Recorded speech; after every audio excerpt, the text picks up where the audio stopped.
Bonjour à tous, c'est Gilles Mention. Je voulais venir à vous aujourd'hui brièvement pour tirer quelques cartes pour faire une guidance. J'aime bien utiliser ces nouvelles cartes des anges là que j'ai, elles sont très très douces et donc ça offre pas forcément énormément de contraste sur des possibilités d'oracles contrastés, mais disons que ça reste très intéressant.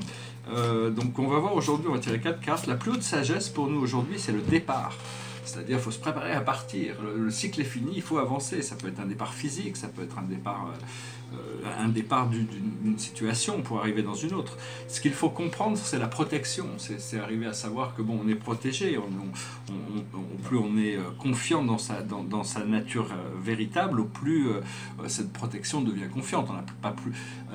C'est ce qui était expliqué, c'est que le simple fait d'invoquer la source, invoquer Dieu, tourner ses pensées vers le Créateur, vers la source, c'est une protection plus efficace que les prières de supplication.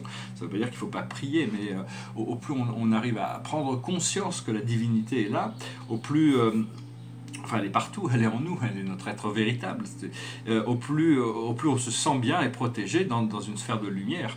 Ce que l'on doit faire aujourd'hui, c'est le renouveau. Il faut se renouveler, il faut arriver à apprendre à lâcher prise sur toutes ces anciennes idées, tous ces anciens modes de fonctionnement, tout ce qui ne fonctionnait pas pour laisser l'univers nous apporter quelque chose de supérieur. Et le message général, c'est l'enthousiasme. Il faut être enthousiaste. Il faut s'émerveiller, il faut essayer de se réjouir, de se préparer pour le départ. Il y a un grand départ qui arrive. Alors, je voulais exprimer quelques petites idées philosophiques rapidement sur la spiritualité. C'est que, pour dire déjà, la foi, c'est l'expression suprême de la conscience mortelle. Et cette conscience mortelle, cet esprit mental, il nous vient d'où? Il nous vient de la mère de l'univers. Il faut savoir que croire, c'est voir dans l'univers, parce que si on ne croit pas dans le monde invisible, tant qu'on ne croit pas aux choses, elles ne peuvent pas se révéler dans notre esprit. Bon, si je vais parler, qu'est-ce que c'est que l'esprit? On parle beaucoup de l'esprit. En anglais, il y a plein de mots, mais en français, bon, il y a l'esprit, il y a l'intellect, il y a le mental. Mais l'esprit, en essence, c'est l'origine des choses, c'est un mystère. Et qu'est-ce que nous sommes nous-mêmes esprit? Notre esprit, l'octave... L'inférieur de notre esprit, c'est notre ego. Et donc, notre âme est au-delà de toutes ces expériences. C'est juste ces forces que l'on doit gérer ici qui peuvent nous créer des maux, parce que notre âme est bien au-dessus de toute possibilité de souffrance. Elle reçoit les informations pour son évolution, mais elle n'est pas dans l'expérience. C'est à nous de régler les problèmes en tant qu'individuel. Et... donc oui, je vais en parler aussi un peu au niveau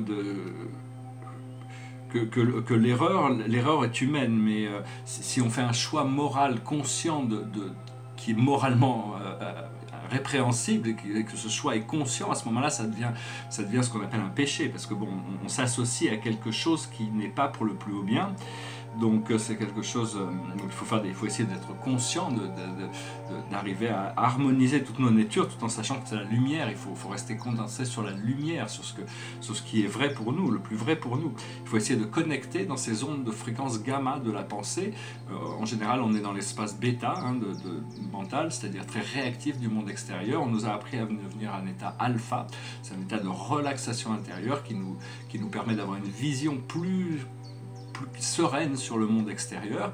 Après ça, il y a Theta et Delta qu'on expérience quand on dort, mais la sphère de gamma, c'est une super conscience. C'est quelque chose de très très actif, parce que l'ascension, c'est pas aller dans les nuages pour jouer de la harpe toute la journée. Ça n'a rien à voir avec c'est des visions qui sont amusantes, mais en réalité, c'est très très. Au plus on s'élève, au plus on est créatif, au plus on est libre, au plus on a de pouvoir d'expression. Et donc c'est pour ça que toutes les sciences et les philosophies qui sont de nature lumineuse encouragent tous à s'élever dans la lumière, à chercher au retour à la source, à l'un. Et donc il faut se connaître soi-même. On est des enfants de la terre. Plus tard on sera des enfants du soleil, plus tard on sera des enfants de l'univers. Ça dépend comment on se reconnaît. Des enfants de Dieu. En tant qu'enfants de Dieu, si Dieu est le Seigneur de l'univers et qu'on est des enfants de Dieu, on retrouve notre souveraineté à l'intérieur du royaume de Dieu. Donc tout ça, c'est un long procédé d'ascension. C'est quelque chose qui... d'un point de vue philosophique, il y avait, je le disais, dans le livre du Rantia, il y avait un perfectionneur de sagesse, qui est un être divin, qui se posait la question comment Dieu peut souffrir. Mais depuis la position dans laquelle je suis, enfin, ça me paraît évident, parce que Dieu a dit des choses, il ne parle pas beaucoup, mais il dit je suis le Seigneur, je ne change pas. Il a dit, on a créé les humains à notre propre image. Il a dit, soyez parfaits, tel que je suis parfait. Il a dit, dans toutes vos peines, je suis affligé.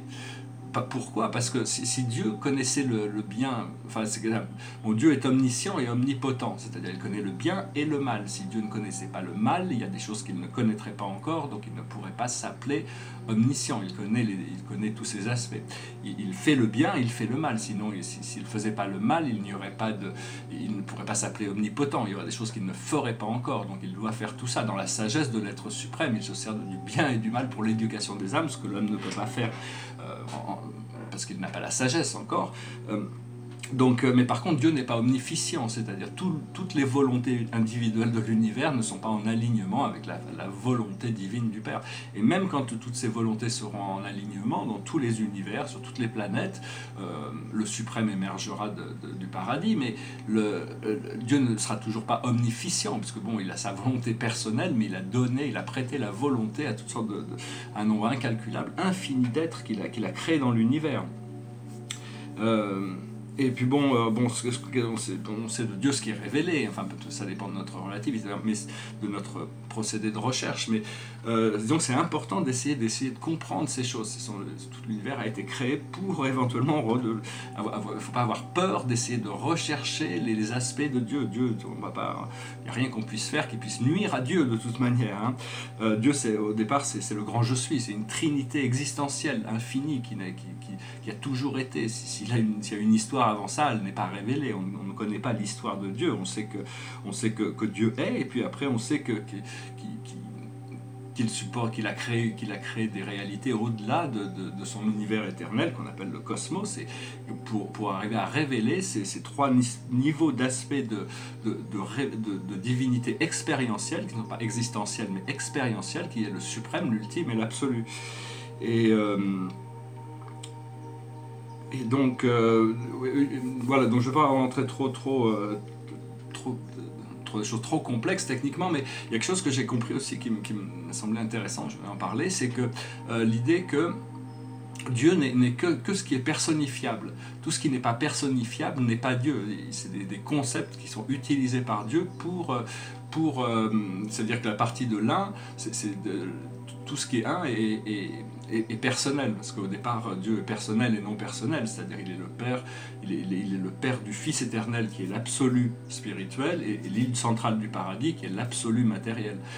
Et autour de ça se forme l'absolu de l'intellect, esprit-intellect, qui met en activation tous les plans de la création. Et donc ça, c'est des histoires qui ont été révélées, hein, qui sont expliquées déjà. Donc voilà, le paradis n'est pas Dieu, il répond aux ordres de Dieu, quoi. Comme la matière n'est pas nous, on n'est pas la matière. Par contre, dans les arbres, dans les animaux, on a des formes de personnalité qui sont différentes, mais qui possèdent une divinité, les minéraux aussi. Parce qu'il y a un petit peu, à partir les végétaux et les minéraux ont des contacts avec des réalités universelles, mais malgré ça, ils ont leur individualité et leur personnalité. On le découvrira plus tard quand on ouvrira nos sens à toutes ces forces de la nature. Voilà, j'espère que ce message aurait été intéressant pour vous. Je vais finir par une petite chanson. C'est une petite chanson légère, comme ça glisse. Fly me to the moon, let me play among the stars. Let me see what spring is like on Jupiter and Mars. In other words, hold my hand. In other words, baby kiss me. Fill my heart with song and let me sing forevermore. You are all I long for, all I worship and adore. In other words, please be true. In other words, I love you. Voilà, je vous remercie, je vous souhaite une excellente journée, je vous dis à bientôt, namasté.